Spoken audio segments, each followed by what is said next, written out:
The night had been long, and the road had been even longer. David was tired when he finally pulled into the small roadside motel, just outside a nameless town. The neon sign above the office blinked weakly, half the letters broken. Motel, it read, the missing T swinging from a wire like a loose tooth. He didn't care. All David wanted was a bed, a little sleep, and maybe a hot breakfast in the morning. Now it was morning. Sunlight pushed weakly through the cheap curtains of his room. The air smelled faintly of old carpet and something like burnt coffee. David rubbed his eyes and sat up slowly. For a moment he thought he heard a low humming sound, deep and steady, almost like machinery behind the walls. But when he held his breath to listen, it faded away. He shook his head. Probably the old motel fridge making noise, he told himself. Nothing to worry about. David picked up the motel phone from the bedside table. It was the kind with big plastic buttons and a sticky cord. He pressed 0 and asked the front desk for breakfast. The voice on the other side was cheerful but strange, like it had been rehearsed. "Of course, sir. Breakfast will arrive shortly. Please remain in your room." Remain in your room? That was odd. Usually motels wanted guests to come to a small dining area, maybe with a broken waffle machine and stale cereal. But again, David didn't care. He was too tired to argue. He leaned back on the bed and stared at the ceiling. The same faint humming sound returned. This time it seemed to pulse, almost like a slow heartbeat hidden in the walls. David frowned. He looked around the room. Nothing moved. The air conditioner was off. No cars passed outside. Everything was too quiet. Then came the knock. It wasn't a normal knock. It was sharp, almost metallic, like someone tapping on a steel door instead of wood. David stood up, brushing his messy hair back. His stomach growled. He was ready for food, ready for coffee, ready for something normal. He opened the door. The hallway outside was empty, quiet, with pale yellow wallpaper peeling at the edges. On the floor in front of him sat a tray, covered with a silver lid. Steam curled faintly from under the edge. But what caught his eyes was not the tray. It was the figure standing just beside it. She wasn't a maid. She wasn't motel staff. She was different. At first glance, she looked almost human. A young woman, tall, with long dark hair that shimmered slightly in the light. But her skin seemed to glow faintly, as if reflecting colors that weren't really there. Her eyes were the strangest of all, bright like liquid silver, watching him with both fear and urgency. David froze. The girl didn't smile. She didn't greet him. Instead, she whispered in a voice low and musical, "Eat. Hurry. Danger coming." David blinked. "Excuse me? I think you have the wrong." She stepped closer, her gaze darting to the corners of the hallway as if someone might appear at any moment. Her hand trembled and she pointed at the covered tray. "Take it. Do not wait." David's mouth went dry. He didn't know whether to laugh or to slam the door shut. This was crazy. He had checked into a motel, not some science fiction movie.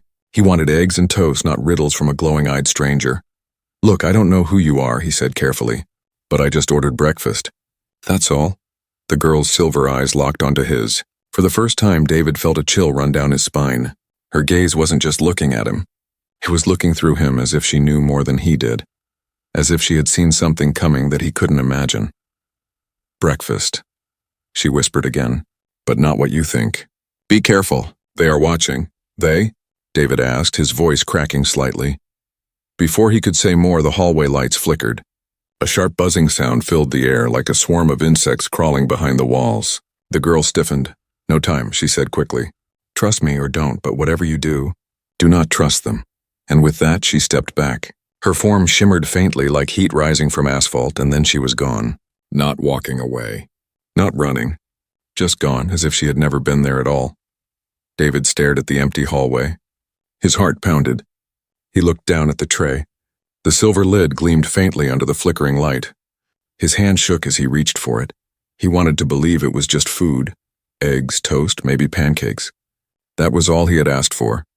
But something deep inside told him that when he lifted the lid, his life would never be the same again. The humming sound returned, louder this time, filling the room, vibrating through the floor. The motel suddenly felt less like a safe place to rest and more like a trap. David swallowed hard. His fingers curled around the lid, and then he lifted it. The tray was not what David expected. No eggs, no toast, no coffee. Instead, resting on the plate was a small metallic cube glowing faintly with blue light. Strange lines moved across its surface, shifting like living veins. It hummed in rhythm with the strange sound that had been in the wall since morning. David's stomach dropped. He wanted to believe it was some weird art decoration or maybe a broken gadget. But deep down he knew better. This was not breakfast. Before he could touch it, a shadow moved across the window. David froze. The curtains shook lightly, though the air outside was still. He stepped back, his pulse quickening. Then he heard it, soft footsteps in the hall.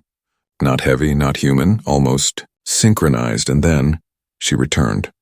The strange girl appeared inside the room without opening the door. 1 second she wasn't there. The next she stood near the corner, silver eyes glowing like liquid light. David stumbled back, nearly knocking over the tray. "You," he stammered. "What are you? How did you—" She raised a finger to her lips. "Quiet, they hear." Her voice was soft, almost musical, but full of urgency. She stepped closer, her movement smooth, almost too smooth, as if her body didn't follow the same rules as his. David swallowed hard.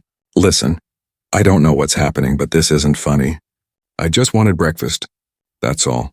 The girl tilted her head, studying him.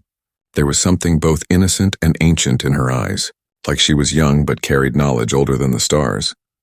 "You asked for breakfast," she whispered. "And they gave you this," she pointed at the glowing cube. Her finger hovered close to it but didn't touch. The light of the object seemed to bend slightly toward her hand, as if drawn to her. "What is it?" David asked. "A beacon," she said simply. "A signal. If you keep it, they will come." "They? Who are you talking about?" The girl didn't answer right away. Instead, she walked to the window and pulled back the curtain slightly. Her silver eyes scanned the empty parking lot. The few cars outside looked normal, but David noticed something strange. No one was moving. No guests, no staff, not even a bird in the sky. Everything was still, as if the world outside had been paused. Finally, she spoke. "The ones who run this place. They are not human." "This motel is not what it seems." David's mouth went dry. "You mean aliens?" She looked at him, her lips curling in the smallest, saddest smile. "Not like me, worse. They trap. They collect." Her words hit him like ice. Collect. The word carried weight, like a cage closing. He glanced at the glowing cube again. "Why me?" he asked. "I'm just a guy on the road. I'm no one important." She stepped closer, so close he could see faint patterns on her skin, like tiny glowing threads moving under the surface. She smelled faintly of something clean, like rain on stone. "The device chooses," she said softly. "Not you, not me." Her silver gaze locked on his trembling hands. "It chose you." David felt his chest tighten. "Chose me for what?" She opened her mouth to answer, but then the room shuddered. The walls trembled as if struck by thunder, though the sky outside was clear. The buzzing sound grew louder, sharper, almost like thousands of insects crawling under his skin. The girl's eyes widened. She grabbed his wrist suddenly, her touch both warm and electric. "They know you have it. We must move." "Move? Where?" "Anywhere but here." Before David could argue, the TV flickered on by itself. The screen didn't show channels, only strange shifting symbols, black and white, like static trying to form words. The sound was a garbled voice repeating the same phrase over and over. David strained to listen. Slowly the words shaped themselves into something he could understand. "Do not trust her. Do not trust her. Do not trust her." His eyes snapped to the alien girl. She stood still, her face unreadable, but her grip on his wrist tightened. "They lie," she whispered quickly. "They will twist truth. You must choose who to believe." David's mind raced. He had known her for less than 10 minutes, and already he was caught between two impossible choices. Trust a glowing-eyed alien girl who appeared out of nowhere, or trust the motel, which already felt like a trap. Before he could decide, the door handle rattled. Someone or something was trying to come in. The girl's eyes flashed bright silver. She pulled David toward the bathroom. "Now, hide!" David stumbled after her, clutching the cube. His heart pounded so loudly he was sure whoever was outside could hear it. The humming sound was deafening now, vibrating through his bones. The door rattled harder. Then came a slow, deliberate knock. "Breakfast check," a voice called from the hallway. It was calm, polite, almost friendly. But underneath it was something wrong, too perfect, too controlled. David's blood ran cold.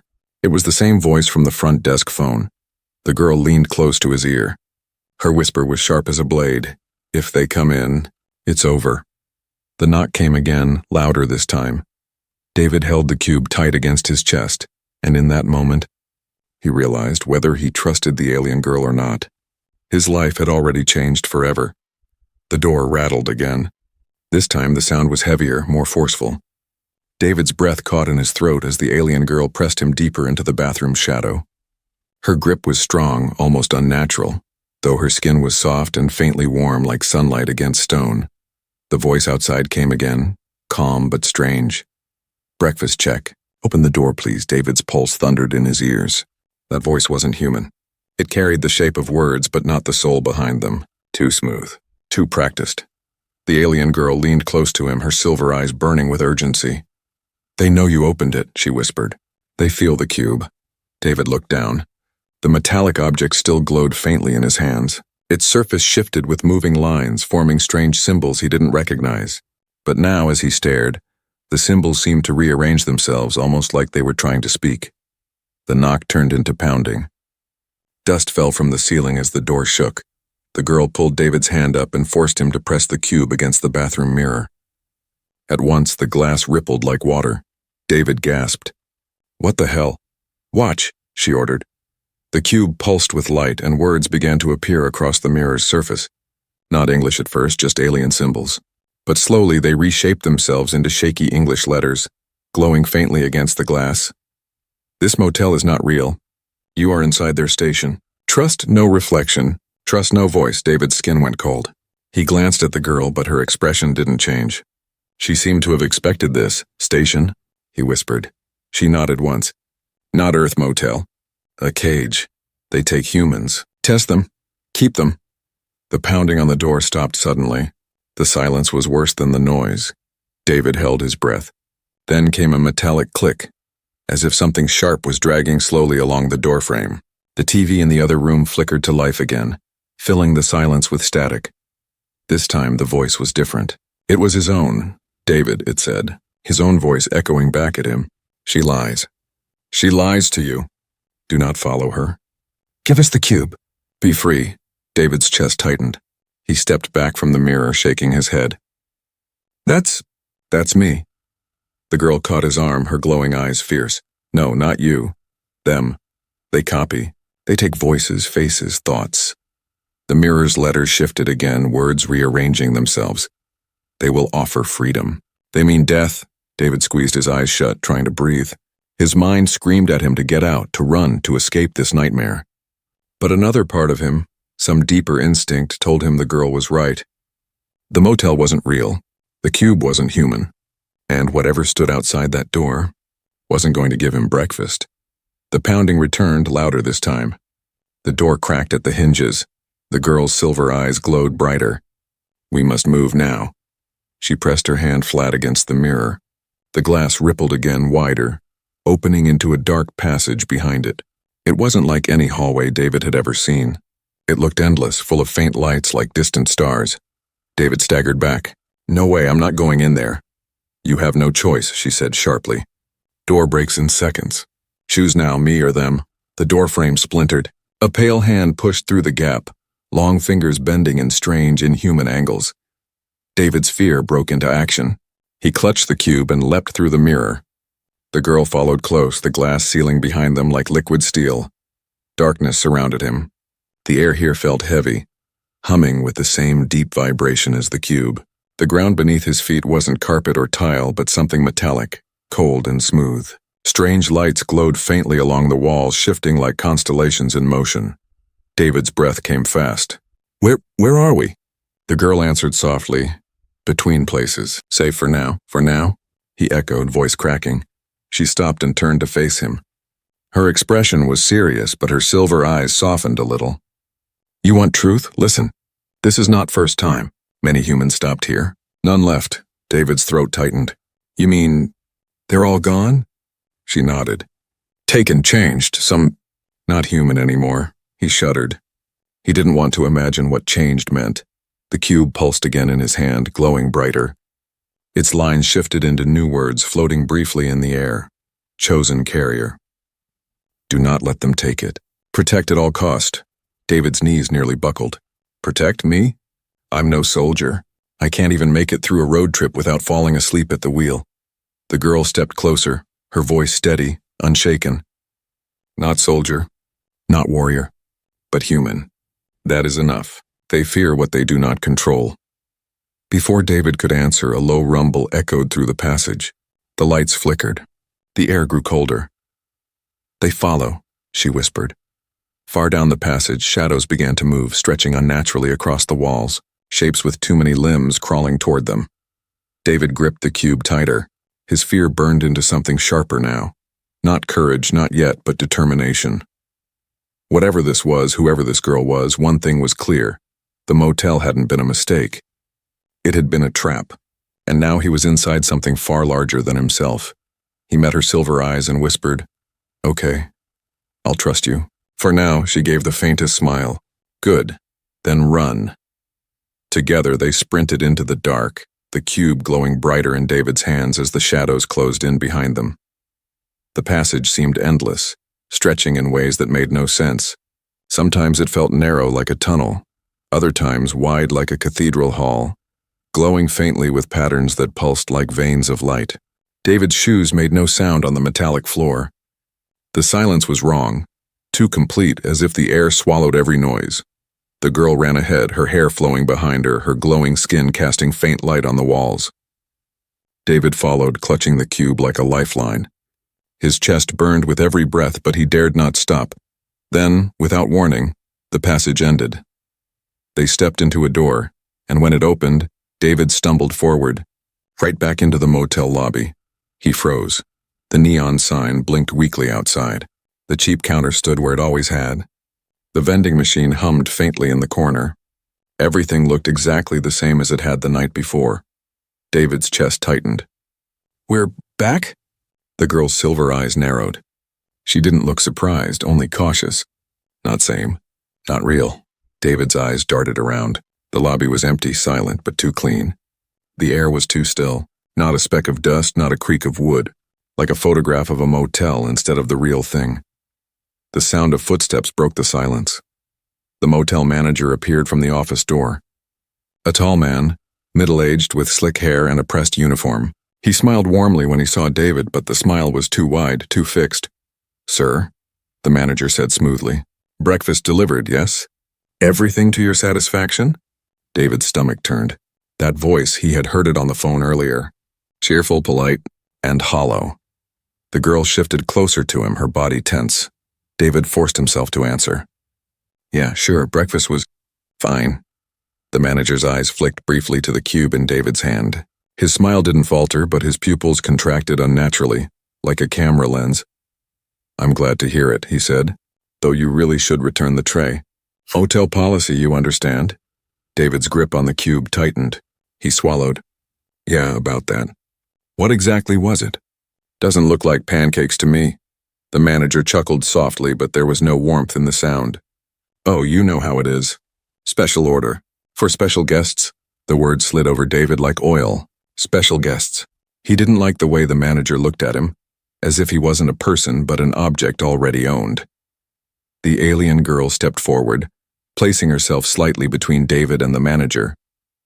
Her silver eyes glowed faintly brighter. "Leave him," she said firmly. "He is not yours." The manager tilted his head. For a moment his smile dropped and something sharp flickered behind his face. His skin twitched, just once, as if something underneath wanted to break free. "Ah," the manager said softly. "So it's you. Always meddling. Always breaking rules." David's mouth went dry. His eyes darted between them. "Wait, you know each other?" Neither answered. The air between them vibrated with silent tension. The manager finally spoke again, his voice calm but cutting. "Humans do not belong with you." He ordered breakfast. He received his place. David blinked. "My place? What does that mean?" The manager ignored him. His eyes remained locked on the girl. "Return him and I may forgive your interference." The girl's voice was ice. "No," the manager sighed. "Then he will suffer. Just like the others." The lights in the lobby flickered. For the first time, David noticed something strange behind the manager. The office door wasn't just a doorway. It shimmered faintly like a curtain of liquid metal, and through it, he saw frozen images, People sitting in motel rooms, unmoving, their faces blank, eyes wide, trapped. David's stomach lurched. He stumbled back, nearly dropping the cube. The girl steadied him quickly, her hand gripping his arm. "See?" she whispered. "Collection. They are kept forever." The manager's smile widened again. "Not forever. Until we need them. Until they are useful." The humming in the walls returned, louder now, vibrating through David's bones. He felt sick, dizzy, like the room was pressing against him. "Give me the device," the manager said softly, his tone suddenly kind, almost fatherly. "You don't need to fight. I will take the burden. You can leave. Go home, forget." David stared at him. The words felt tempting, sliding into his mind like silk. Forget. Leave. Go home. His chest ached with longing. What if he just handed it over? What if all this could end? But then he looked at the girl beside him. Her silver eyes burned with warning. She shook her head slowly, firmly. "Lie," she whispered. "If you give, you vanish. You become one of them." The manager stretched out his hand. His fingers were too long now, bending at odd angles. His face still smiled, but his shadow on the wall twisted, showing a shape with too many limbs. "Choose, David," the manager said. "Me or her." David's heart pounded. His hand trembled on the cube. The humming grew louder, filling every corner of the lobby. The frozen figures behind the office door flickered again, their mouths opening silently, as if begging him to decide. For one breathless moment, time seemed to stop. Then David whispered almost to himself, "I don't trust you." The cube flared in his hand. The manager's smile cracked. His shadow writhed, stretching across the floor toward them like black fire. The girl grabbed David's hand. "Run!" And once again, the motel around them began to change. The floor of the lobby cracked like glass beneath David's feet. The hum in the walls turned into a roar, shaking the entire building. The cube in his hand pulsed with light so bright it seared his eyes. The manager's voice shifted, still calm. Still polite, but layered now with something darker. Something inhuman. "You cannot run, human. You are already ours." David's skin prickled as the manager's shadow stretched across the floor, twisting, stretching into long, sharp limbs that scraped the walls. The shadow wasn't flat anymore. It rose, alive, reaching for him. The alien girl yanked David's arm. "Move!" They sprinted toward the hallway, but the motel twisted around them. What should have been a short path became impossibly long, the wallpaper writhing like skin, the doors on either side bending inward as if breathing. David stumbled, gasping. "This isn't real." The girl pulled him harder. "Real enough to kill you." Behind them, the lobby cracked open. Shapes poured out. Figures dressed like motel staff, maids, and clerks, but their faces were wrong. Their eyes were too wide, too empty. Their movements were stiff, jerky, like puppets tugged by invisible strings. They marched in unison, their voices rising together. "Breakfast is served." "Breakfast is served." David's blood ran cold. The girl shoved open a door at random. It swung wide, and instead of a room, they stepped into a space that defied sense. Rows of people sat at tables, unmoving, their breakfast plates untouched. Their bodies were frozen mid-motion, forks half raised, mouths open but silent. Their eyes were wide and blank, staring into nothing. David gagged. "Oh God." The girl didn't stop. She dragged him through the nightmare dining hall, weaving between the still figures. The frozen guests' heads twitched as they passed, following them with dead eyes. Their jaws creaked open in unison, releasing a single broken whisper, "Join us." David nearly dropped the cube, but the girl's grip was iron. "Don't listen. Don't stop." They burst through another doorway, this time into the motel's back hallway. It stretched on forever, lined with flickering lights. The walls rippled faintly, like liquid pretending to be solid. Then came the sound. Not footsteps, not voices. Something worse. A skittering like claws scraping metal. Too many legs moving too fast. David risked a glance back and wished he hadn't. The manager's shadow had followed them, swelling larger, crawling along the walls and ceiling. The puppet staff moved beneath it, their limbs twisting, jerking, cracking as they chased. Their polite smiles never wavered, even as their bodies bent at impossible angles. David's lungs burned. His legs screamed. The hallway ahead kept stretching, never ending. "We'll never make it." "Yes," the girl said firmly. "We will." She slammed her hand against the wall. The surface rippled like water. A new door formed, glowing faintly. She shoved David through. He tumbled forward, straight into another motel room, but this one wasn't like the others. The air here was colder, sharper. The walls glowed faintly with the same blue lines as the cube. In the corner stood a mirror, but its reflection wasn't right. David saw himself, but not. His reflection was pale, empty-eyed, holding the cube. But in his reflection's hands, the cube was black, not glowing. The reflection leaned closer, lips moving without sound. David's chest tightened. "What is this place?" The girl didn't answer. Her silver eyes locked on the mirror, wary. "Test, trap, they want you to give it up." The pounding returned. The staff were at the door now, their voices chanting louder. "Breakfast is served." "Breakfast is served." The door splintered. A hand forced its way through, fingers bending and cracking like broken wood. The girl spun to David. "The cube, use it." "I don't know how," he cried. "It knows you," she insisted. "Think, feel, it will answer." David's heart hammered. The door cracked wider. Shadows spilled through, crawling across the floor. The reflection in the mirror smiled now, lifting its black cube higher, inviting him to mirror the movement. David's hands trembled. He clutched the cube tighter, shut his eyes, and thought of one thing. Escape. The cube flared.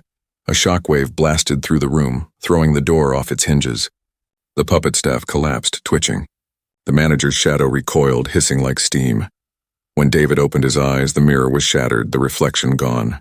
The cube glowed brighter than ever, humming in rhythm with his heartbeat. The girl grabbed his shoulder. "Good. You're learning." David panted, barely able to breathe. "Learning what? What the hell is this thing?"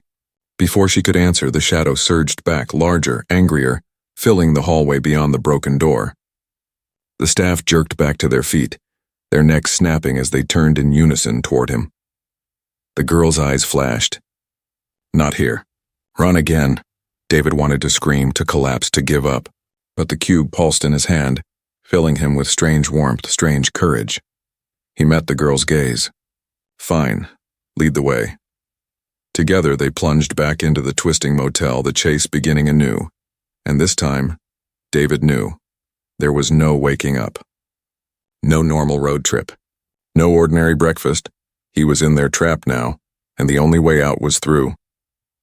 The motel's endless halls finally spat them out into silence. David stumbled forward, chest heaving, as the door slammed shut behind them. The hum of the walls faded. No puppet staff.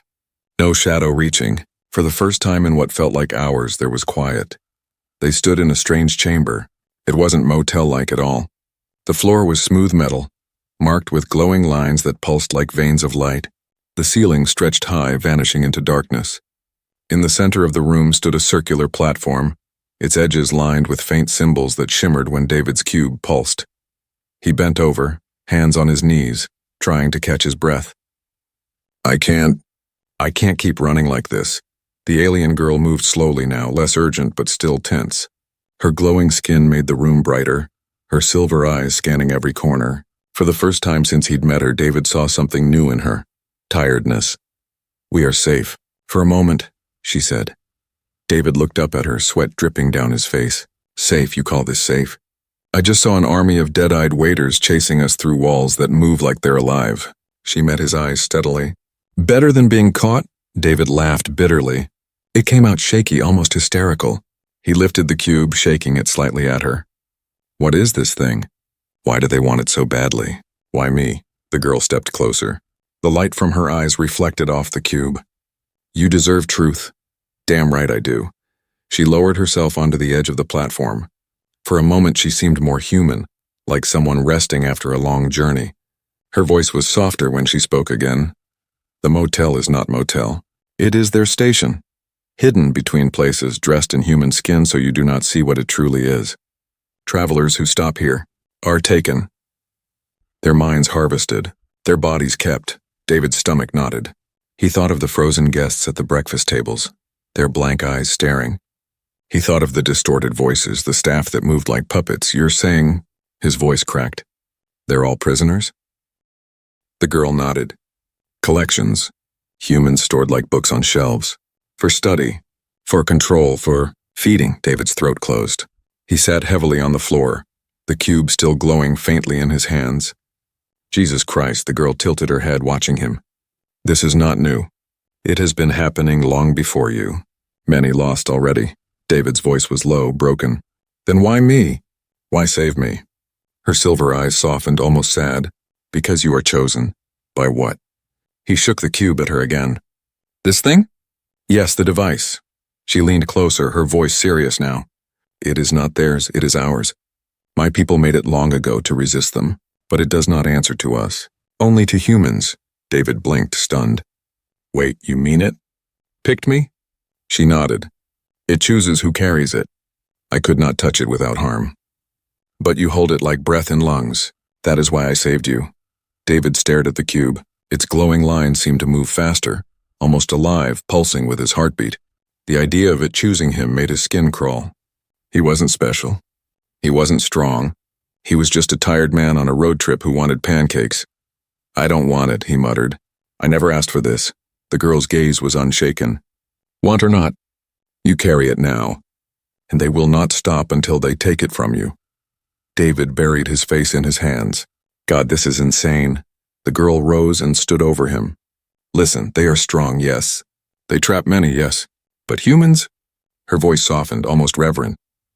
Humans carry something they cannot copy. That is why they fear you. That is why the cube trusts you. David looked up slowly. What do you mean? What do I have that they don't?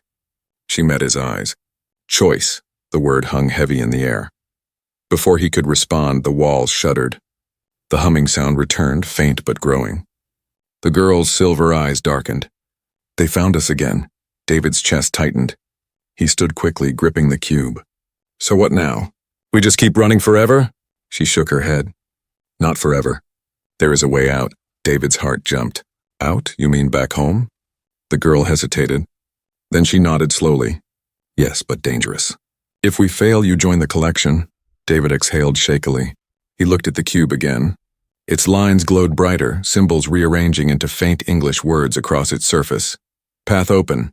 Carrier must decide, the choice again. Always the choice. David clenched his jaw. He wanted to throw it away to pretend none of this had happened. But the memory of the frozen guests haunted him. If he did nothing, he'd end up like them, or worse. His hands trembled. Fine. Show me the way out. The girl's eyes gleamed. Good. But know this, if you step onto the path, there is no turning back. The humming grew louder. Shadows began to crawl across the far wall. David swallowed hard. Then let's move. Before breakfast is served again, the cube flared in his hand, casting sharp light across the chamber as the next part of their escape began. The chamber's walls groaned, bending inward as if the whole place was breathing. The hum grew sharper, no longer a vibration but a shriek drilling into David's skull. The cube in his hands pulsed so brightly now that his skin glowed with it. The girl grabbed his arm.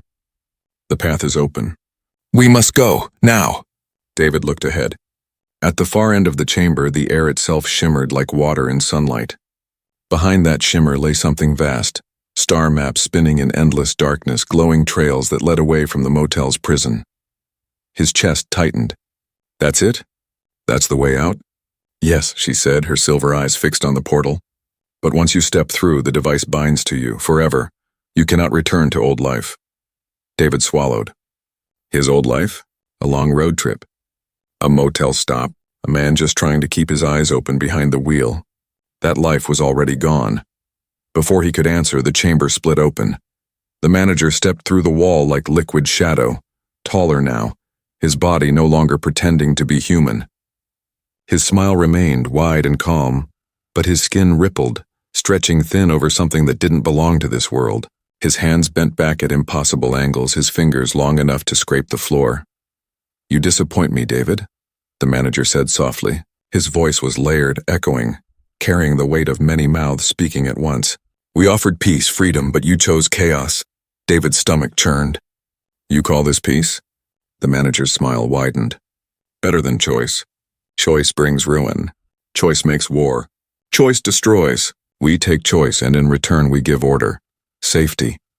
The girl stepped in front of David, her body glowing brighter. Safety is cage. Order is prison. You do not care for humans, you feed on them. The manager tilted his head. His shadow spread wider, spilling across the chamber like oil. And what are you, little traitor? You think you are savior? You think this human can resist us? David felt the cube pulse again, stronger, sinking with his heartbeat. The symbols across its surface rearranged into glowing words. Final decision. Stay or fight, the shadows reached for him. The frozen faces of the collected humans flickered across the chamber walls. Men, women, children, all trapped, mouths open in silent screams.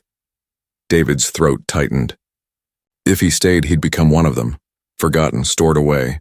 His life, his choices erased. The manager stretched out a long, clawed hand. Give me the cube, David, end this fight. Step back into the safety of breakfast. It is warm there. It is forever. The words pressed against his mind, tempting, soothing. No more running. No more fear. Just silence. Just stillness. Then the girl's voice cut through like a blade. David, look at me, he turned. Her silver eyes burned bright, fierce but desperate. You are human. You have choice. That is their fear. That is your weapon. The cube pulsed hard, almost burning in his hands. The manager's shadow lashed forward, wrapping around David's legs, pulling him down. The cold touch felt like ice crawling under his skin. He gasped, struggling, but the grip tightened. The girl reached for him, her hand glowing. She tried to pull him free, but the shadow snapped at her, pushing her back. David screamed, lifting the cube high. It flared with blinding light, the chamber shaking under its force. The shadow hissed, retreating slightly, but not enough. The words across the cube shifted again. Choose, surrender, escape, or fight. David's breath came ragged. His mind raced. If he surrendered, he was gone. If he escaped, maybe he'd survive. But what about the others? The frozen people, the trapped humans. Would they stay prisoners forever? He looked at the girl. She stood tall, silver light blazing around her, but there was sadness in her eyes, as if she already knew what choice he would make. The manager's voice thundered, shaking the chamber. You are nothing, human. Just one more meal for the collection. Give up. David's jaw clenched. He stared at the cube, its light burning brighter, the paths before him written in glowing lines. Surrender. Escape. Fight. His heart pounded. His voice came out low, steady. I choose. The cube exploded with light, the chamber walls shattered, splitting into endless stars. The manager's scream echoed, twisting, tearing through the dark. The girl's silver eyes widened, her face caught between fear and hope. And then, silence. The light swallowed everything. David felt weightless, suspended in the void. For one endless heartbeat, he wondered if he had destroyed himself, or if he had finally broken free. The last thing he heard was the girl's whisper, fading into the stars. Human, do not fail. And then everything went black.